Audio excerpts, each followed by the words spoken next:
Mapagpalang araw po sa inyong lahat. Welcome to DJ Sean Stories. Turn on your notification bell, like and subscribe para sa crime stories araw-araw. Sa video na iyan, makikita ang isang babae na umakyat ng hagdanan. Pagkatapos naman, makikita siya na nasa gate at sumilip sa labas. Ang hindi inaasahan ng lahat ng nakakakilala sa kanya, ito na pala ang huling video na makikita siyang buhay. Ang babae sa CCTV ay kinilalang si Nikki Yadav, 24 years old. Si Nikki ay ipinanganak noong taong 2000 sa Haryana, isang syudad sa hilaga ng India. Ang tatay ni Nikki ay si Sunil, na may-ari ng isang motor shop. Panganay sa 3 magkakapatid si Nikki. Simple, mabait at tahimik. Ganyan ilarawan si Nikki ng mga nakakilala sa kanya. Pangarap ng dalaga na maging isang doktor. Pero hilig ni Nikki ang pagkuha ng mga larawan kaya nga napakasaya niya nang bilan siya ng kanyang tatay ng isang kamera. Nang nagkolehiyo si Nikki, lumipat siya sa Delhi, India at tumira sa isang dorm. Nang mga panahon na iyon, nagre-review kasi si Nikki para sa kanyang medical entrance exam para makapasok siya sa Golgotha College. At para nga makatipid, sa pampublikong bus siya sumasakay papunta sa universidad. January 2018, habang nasa biyahe si Nikki, nakilala niya ang isang lalaki na si Sahil Gelot o tawaging nating Dan, 27 years old. Si Dan ay ipinanganak naman ng March 1997 sa Delhi, India. Tulad ni Nikki, may 2 kapatid din si Dan.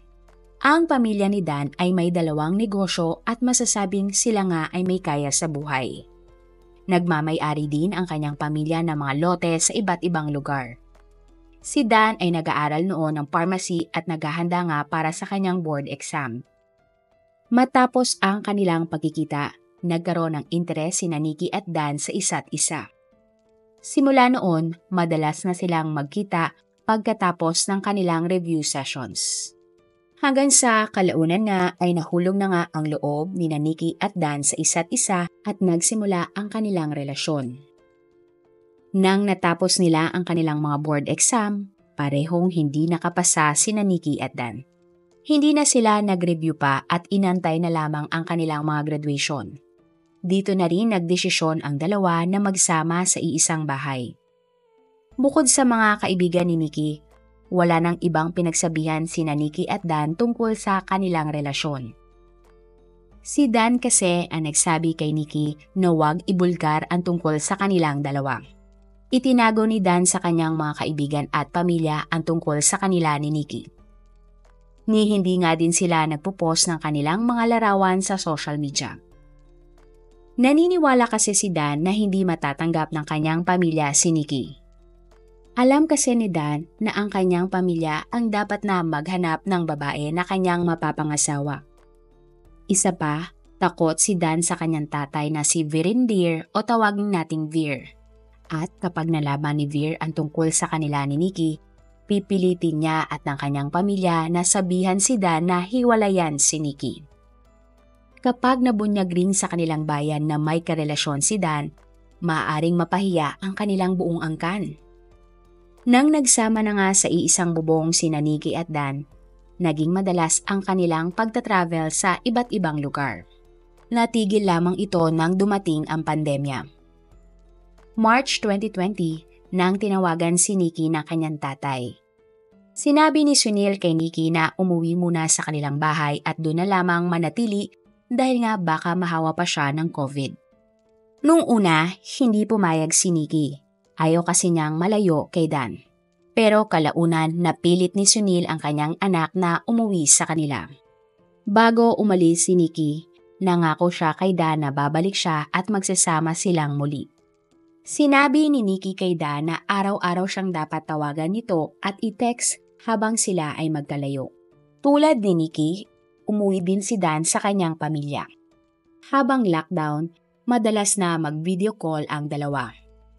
Hindi nila hinayaan na maging balakid ang pandemya para maging masaya pa din sa kanilang relasyon.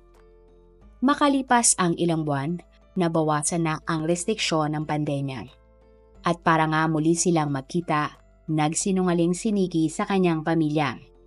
Sinabi niya na siya ay may exam at kailangan niyang bumalik sa Delhi. Ganon din ang ginawa ni Dan sa kanyang pamilya. Siya ay nagsinungaling.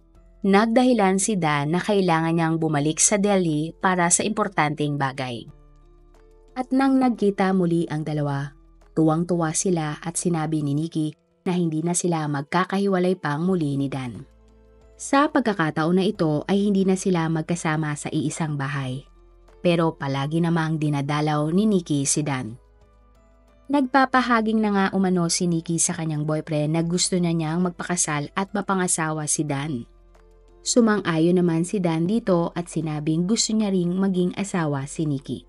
Magmula noon, lagi na lang napag-uusapan ni Dan at Nikki ang tungkol sa kanilang kasal. Habang magkasama sina Nikki at Dan, nagsimula ulit mag-review si Nikki para makapasok na siya sa isang university. Habang si Dan naman ay nagtapos na sa kanyang kurso at naghanap na ng trabaho. December 2022, nang ipinatawag si Dan ng kanyang tatay na si Veer.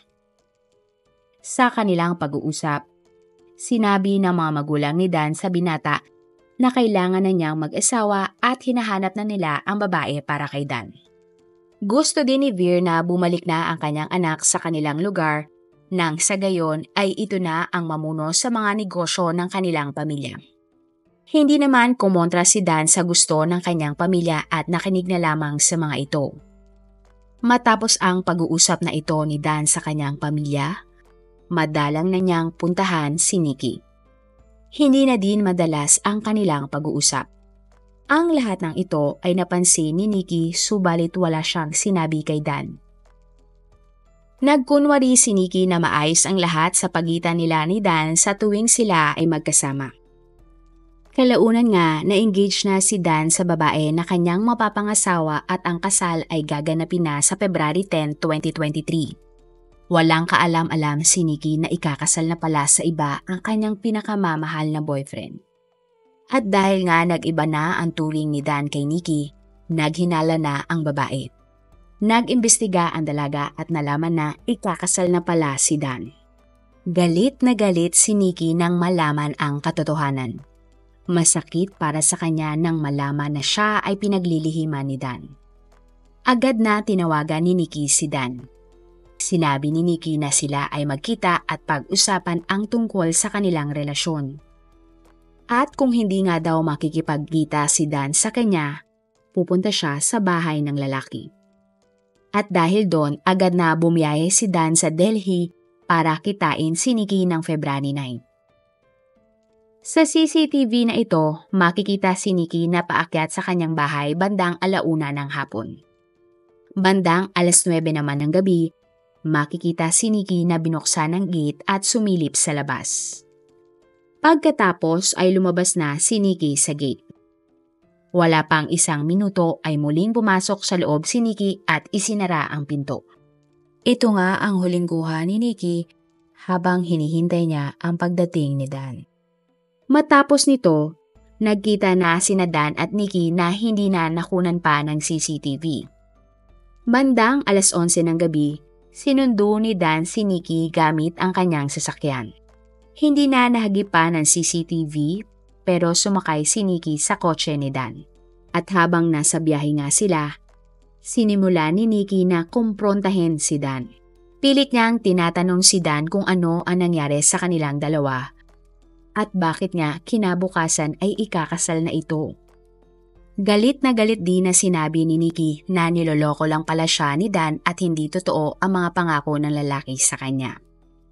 Bandang 12:00 ng madaling araw nang itinigil ni Dan ang pagmamaneho ng kotse at huminto sa Kashmir Gate, isang lugar na may kadiliman sa Delhi.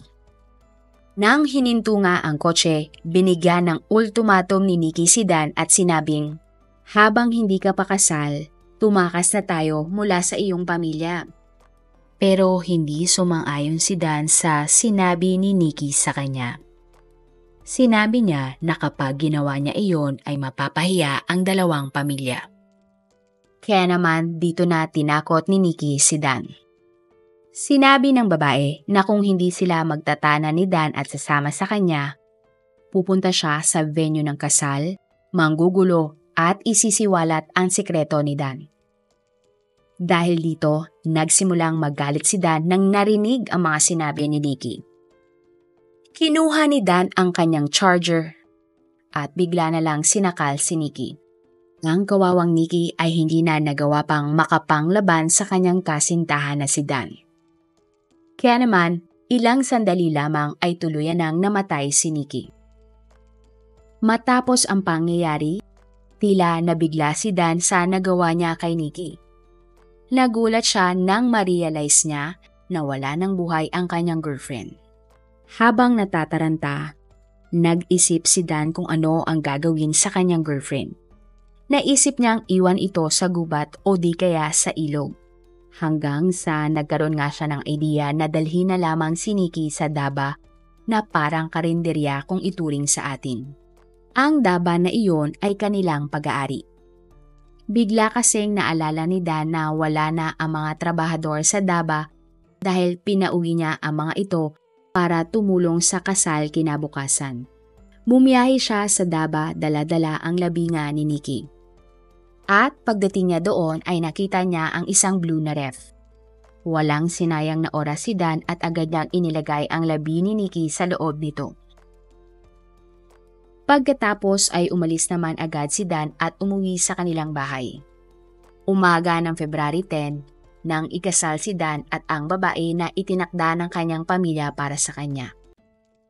Samantala, ang tatay ni Nikki na si Sunil ay nagsimula ng mag-alala dahil hindi sumasagot ang kanyang anak sa kanyang mga tawag. Kinabukasan ng February 11, 2023, sinubukan ulit tawagan ni Sunil si Nikki pero minsan ay hindi ito sumagot. Tinawagan na din ni Sunil si Dan na ang pakilala dati ni Nikki ay kanyang kaibigan. Nang sumagot si Dan sa tawag ni Sunil, sinabi niya na alam niyang umalis si Nikki pero wala siyang idea kung nasaan ito. Dumaan pa ang mga araw at wala pa ring balita ang pamilya ni Nikki kung nasaan na siya. Hanggang sa ng February 13, 2023, nagpunta na sa police station si Sunil. Nagsumbong siya na ilang araw na ngang nawawala ang kanyang anak. Sa kabilang banda, isang tip ang natanggap ng police station. Ayon sa tawag, ang lalaki na nagngangalang Dan ay pinatay ang kanyang girlfriend at iniwan nga ang labi nito sa isang ref. Sinabi din ng informant na ito kung nasaan ang sinasabi niyang ref.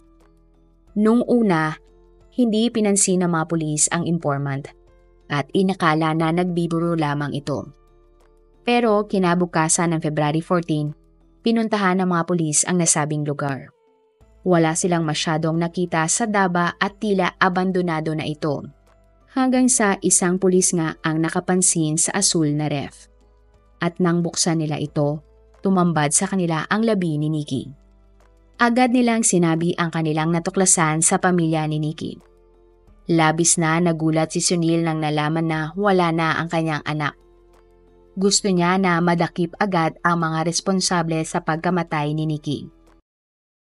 Dito na rin nagsimula ang investigasyon ng mga pulis. Ayon sa mga kapitbahay at kaibigan ni Nikki, nakita nila ang kotse ni Dan na sinundo si Nikki. Kaya naman agad na hinanap ng mga pulis si Dan. Nang narating nila ang bahay ng lalaki, nagulat sila na wala doon si Dan at walang tao sa bahay. Pero ng February 15 ay naaresto naman siya agad ng mga pulis.